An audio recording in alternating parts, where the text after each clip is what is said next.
Dan Illman, Mike Beer kicking off a 50-cent pick 4 on Breeders' Cup Saturday with race number 8, the Grade 1 $2 million Breeders' Cup Mile. It is a wide open race. Let's take a peek at this field. You've got several European horses that are somewhat questionable, I would say, at a mile, that they've sort of beaten themselves, beaten each other all year long, and they're going to have to run hard, I think, to beat these Americans. I think so too. I mean, I think for the second year in a row, the European contingent for this race just isn't that strong, and I think that's the case with the Europeans in general this year over in Europe. The group at this mile distance, they're just not that strong. Let's begin with the number 1 Master, a lightly raced 4-year-old filly that just pulled off a $94 upset in the Group 1 Prix de la Forêt. That race has not come back very strong. 1 Master came out of nowhere to win that race. Right.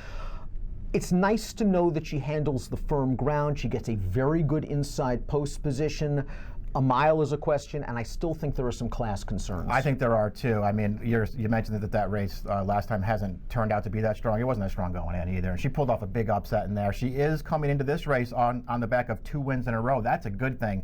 I'm just not sure how good she is there. Next Chair's the number 2, did some really good things in Southern California in the spring. A multiple Grade 1 placed, but he has taken his game to the next level since being shipped to Kentucky, and I wonder if it's a case where the softer turf courses in Kentucky, not those rock-hard ones you get in Southern California, help Next Chair's. That being said, in the Shadwell Turf Mile, he took advantage of 2 things, a very fast pace and a beautiful ground-saving trip and ride by Tyler Gaffalione. Yeah, he got a great trip in that race, and it's also worth noting there were a bunch of no-shows, and there was a bunch of horses who just didn't fire at all. I don't want to take too much away from this horse because he's run 3 triple-digit buyers in Grade 1 races at a mile on the turf this year already. So he's obviously in good form. The last race is the best race he's ever run, and they keep him right in Kentucky. There are ways to look at him and think he's an interesting long shot in this race. I think he's a horse you could certainly use underneath, and maybe even as a B or a C in multiple race wagers kicking off the pick 4. He's just going to need the right trip and ride coming from the back of the pack. The number 3, Happily, yet another one of those running Galileos. You remember Happily from last year's Breeders' Cup Juvenile Fillies Turf, where she was bet down to favoritism, and deservedly so, off 2 Group 1 wins. She had a miserable trip. Now, things haven't exactly worked out for her this year as a 3-year-old, but she just ran a solid second in a Group 1 behind a good filly in Lawrence, and she finished ahead of I Can Fly, who's also in this spot. Yeah, I mean, it's interesting, you know, if you remember her from the Breeders' Cup last year, where she just had an absolute impossible trip. I don't know if she was beating Rushing Fall anyway, but she had an impossible trip in that race. She's 0 for 6 so far this year.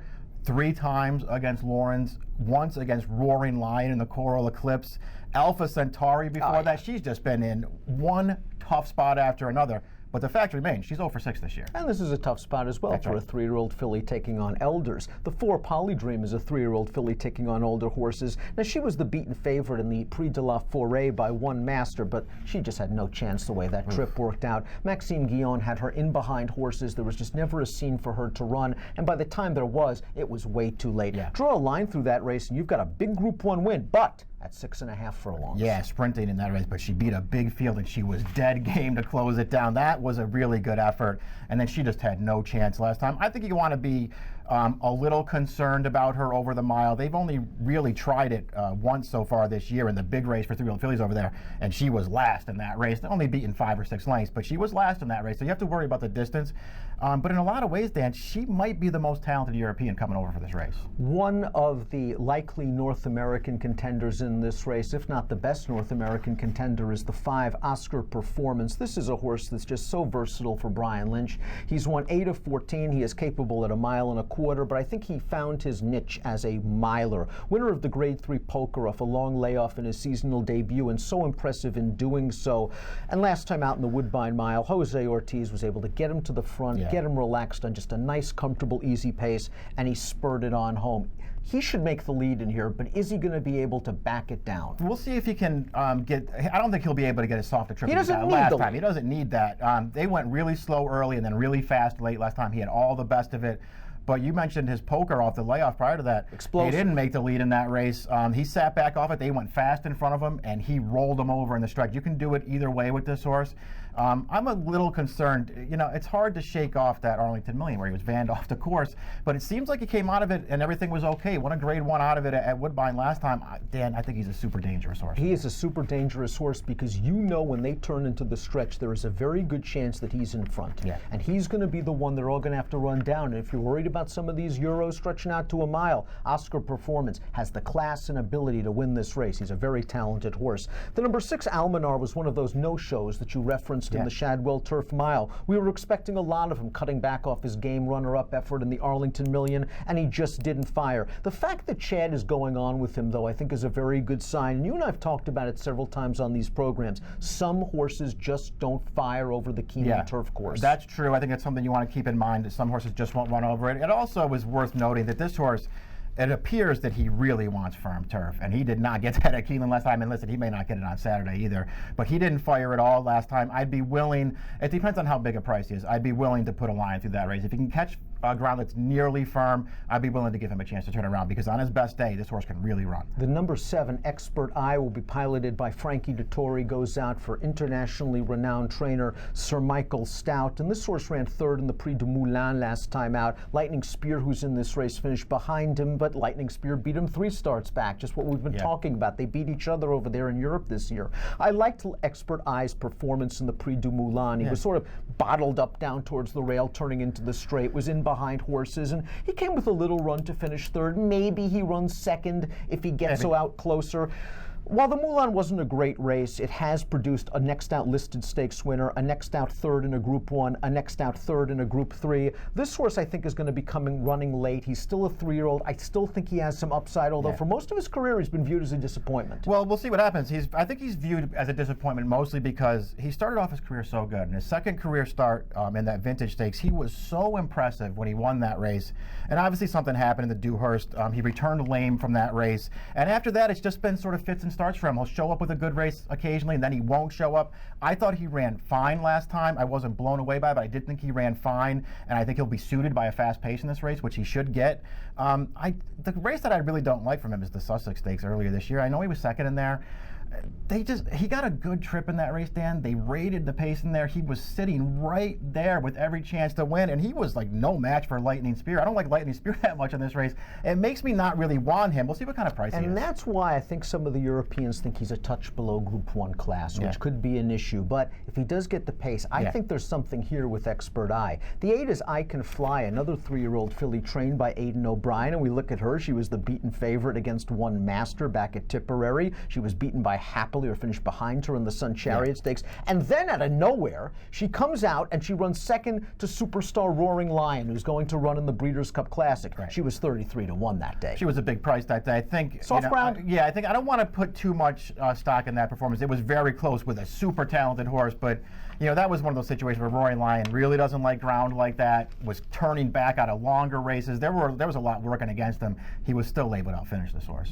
The number 9 Hunt has been scratched. That will bring Divisadero in off the also eligible list. So we'll move on to the number 10 Catapult. And when Catapult was trained by Chad Brown, we would always go, Catapult. It never really excited you. He's been exciting for John Sadler. He won the Eddie Reed. He won the Del Mar Mile. He finally looks like a professional racehorse that's living up to his potential. And if you just think on figs, this horse has the figs and perhaps the right running style to succeed in a race like this. He's found himself with these shorter distances. I think that's true. The thing with him with Chad, I always had high hopes for him when Chad had him, and it just, for whatever reason, it never turned into anything. I think part of it might have been there were a lot of races on the East Coast where he caught less than firm turf. And I really feel like his best races are all on firm ground. He's getting that in Southern California now. He's really turned it around.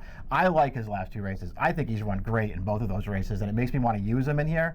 They made him a relatively stingy price on the morning line. I wouldn't take a short price on him, Dan, but I would like to use the source somewhere. Formulator fact for the 11, another European import. It's the aforementioned Lightning Spear for trainer David Simcock. Over the past 5 years, older turf horses in North America, 36%, a $4.47 ROI. This fellow seems to dance every dance. After beating Expert Eye, he then finished behind Expert Eye in the Prix du Moulin, and then behind I Can Fly, although I'll give him the soft turf, of course, for the last race. I'll give him that one, too. too. I think if you just go back and look at the Sussex, you have to be at least somewhat impressed by it. There was no pace at all in there. He was out of it, and he ran right by that field. I thought that was a visually impressive win. It's just hard to sort of reconcile that race with anything else that he's really done. He's always been a nice horse. He's been a good horse for a long time, but never a true Group 1 horse.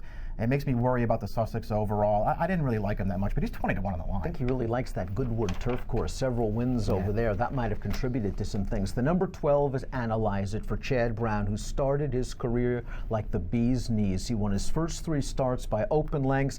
And then in the Pennine Ridge, he went right by Catholic Boy, looked like he was on his way, and Catholic Boy looked him in the eye and said, "Oh, no, you don't." Yep. Well, in the Belmont Derby, Analyze It took the lead. Catholic Boy looked him in the eye and said, "We've already done this. Don't you ever learn?" Right. And Catholic Boy came back and beat him again. And then in the Secretariat, he had the lead, and there was no Catholic Boy, and fans of Analyze It thought this was the day. And Longshot Carrick was able to deny him. And all of a sudden, the whispers were, maybe Analyze It doesn't have the heart. Maybe he doesn't want to go that far. So they turned him back in the Shadwell Turf Mile, and you and I are going to disagree with his performance. Okay. I don't think it was bad at all. Okay. I think it was his first start cutting back from 1.25 miles. I think he tried to mid-move into a very fast pace. I think he finished evenly. I still think there's some upside. I would not touch him at 6-1 on the morning line. I still think there's something here, though. Yeah, I won't be surprised if there is something there, but we will disagree about it because I don't think he ran well at all in the Shadwell Turf Mile last time. I know he went wide on the turn. He was right there with a look at it in the stretch. And not only did he not even, the horses that ran 1-2 in there were both huge prices. He did not make a race of it with those horses. And then he got outfinished from behind by Curbon. No thank you off of that race. I do think there's talent here. I don't like any of his last 4 races. I can't take it. If he's going to be 6-1 in this race, I don't think he is. But if he is around that price, he's not for me. Another Galileo is the 13, Gustav Klimt, 4th in the Prix de la Forêt behind One Master. Thought he ran okay, though, in that race, going 7 furlongs. But 7 furlongs seems to be his distance right now. A little bit of an in-and-outer for Aidan O'Brien. Maybe Lasix gets him over the top. Maybe it does. We'll see. And something needs to get him over the top because so far, I mean, based on what he's done, he's a fine horse. He sort of holds his own in some good races, but he's not quite good enough. Another horse who ran in that Sussex Stakes and just wasn't quite good enough. I don't know. We'll see what he does. He does not have a good post in this race. Before we get to Mustachery, I want to talk about Divisadero because he does break in off the also eligible list. This is a horse that loves Churchill Downs. He does. He's 3 for 4 here. He's won some big races like the Turf Classic at 1 1/8.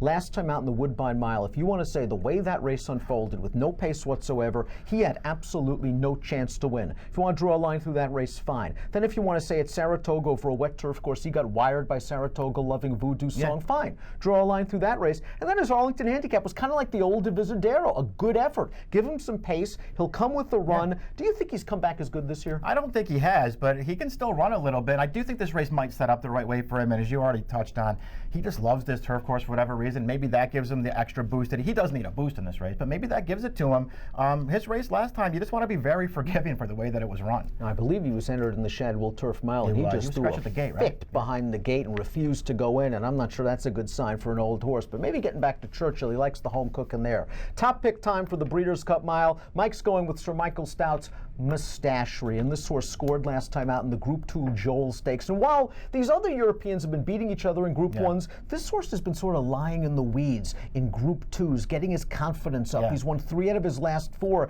and the horse that he beat last time at the 4th place horse came back to run a good second in a Group 2 behind Lamato, who we know is a nice horse. Mustachery's post, not great. Not great. But I think this horse is unexposed. I think he is too. Post 13 now, I guess, with the scratch. Right. But it's still not a great post for him. But he's just one of those, he's a 5-year-old already, but a very lightly raced one. It just seems like maybe it took him a while to figure things out. Only 4 starts last year, and obviously he had a really tough go of it in the Joel Stakes last year, went right to the sidelines.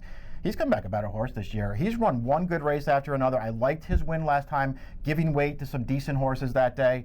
Sir Michael Stout, he's just one of those guys you can really trust in him. Absolutely. He does not just ship over here to run on the big day. He runs the horses he thinks can contend. He's shipping this horse over. He's not one of the better-known European horses. That's enough for me. He's going to be a price. I like this horse. Ever since they gelded this horse, he has just turned into a new animal. He's going to be a good price in this race. We both like Sir Michael Stout trained runners. You're going with Mustachery, 14 6, 5, and 4. I thought Expert Eye had a little bit of trouble last time out in the Prix du Moulin. I still think that he has some upside potential as a lightly raced 3-year-old, getting the Lasix for the first time. Frankie back aboard for the victory, 2 starts back in the Group 3 Bet of York. I'm hoping Expert Eye comes with a late run. 7, 8, 14, and 2 for me in the Grade 1 Breeders' Cup Mile, kicking off a 50-cent pick 4 on Breeders' Cup Saturday. Good luck.